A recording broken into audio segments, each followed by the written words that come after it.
पंजाब में इस वक्त जो हो रहा है वो एक तरह से जमीन और पानी के बीच छिड़ी एक जंग है।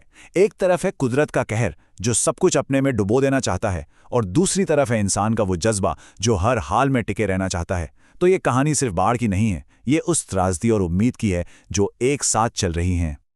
इस पूरी कहानी को समझने के लिए चलिए इस एक नंबर से शुरुआत करते हैं।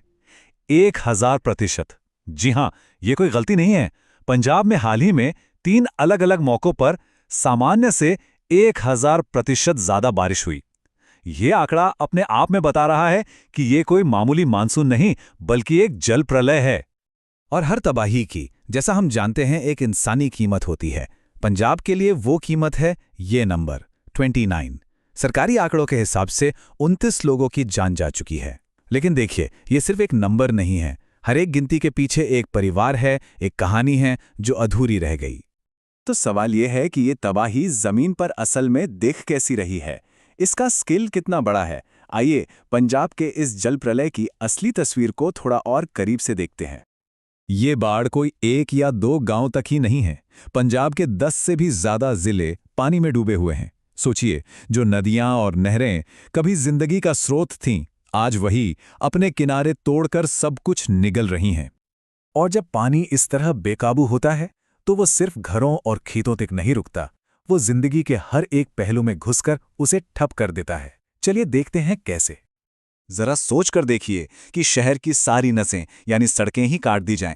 कुछ ऐसा ही हाल है। बड़ी बड़ी सड़कें पानी के नीचे हैं, जिससे आना जाना लगभग नामुमकिन हो गया है।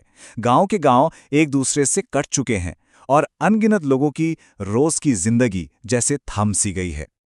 लेकिन हम सब जानते हैं, पंजाब की पहचान उसके हरे भरे खेतों से है। तो सबसे बड़ा सवाल तो यही उठता है कि सैराब का पंजाब की अर्थव्यवस्था के दिल यानी उसके खेतों और किसानों पर क्या असर हो रहा है। किसानों के लिए तो ये किसी बुरे सपने से कम नहीं है। फाजिल्का जिले में कपास की फसल पर बहुत बड़ा खतरा मंडरा रहा है, और जो खेत पानी में डूबे हुए हैं उनमें अब नए दुश्मन पैदा हो गए हैं। पत्ती चांद और शूट गॉल जैसी बीमारियां जो बची खुची फसल को भी खत्म कर सकती हैं। पर इस अंधेरे में उम्मीद की एक किरण साइंस से आ रही है। पंजाब एग्रीकल्चरल यूनिवर्सिटी के वैज्ञानिक सिर्फ प्रॉब्लम नहीं बता रहे हैं, बल्कि इसका पक्का सॉल्यूशन भी लेकर आए हैं। चाहे वो खास बीमारियों के लिए सही स्प्रे हो या फिर फसल को जरूरी पोषण देने का तरीका, ये वैज्ञानिक सलाह किसानों के लिए सचमुच डूबते को तिनके का सहारा जैसे है।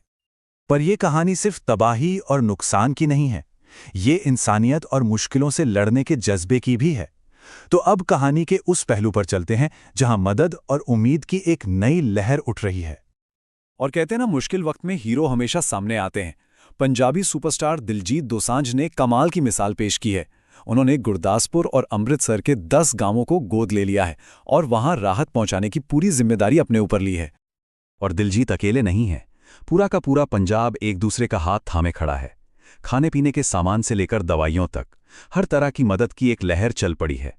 कलाकार हों या सामाजिक संगठन, सब मिलकर ये साबित कर रहे हैं कि पंजाब का जज्बा किसी भी बाढ़ से कहीं ज्यादा मजबूत है। तो एक तरफ ये भयानक तबाही है और दूसरी तरफ ये जबरदस्त एकजुटता। ऐसे में सवाल ये उठता है कि यहां से आगे का रास्ता क्या है, भविष्य कैसा दिखता है। शायद इस एक लाइन में पूरी स्थिति का सार छिपा है। पंजाब के हालात चिंताजनक तो हैं, लेकिन राहत का काम और लोगों का साथ उम्मीद की किरणें हैं। यही डर और उम्मीद का मिला जुला रूप आज पंजाब की हकीकत है।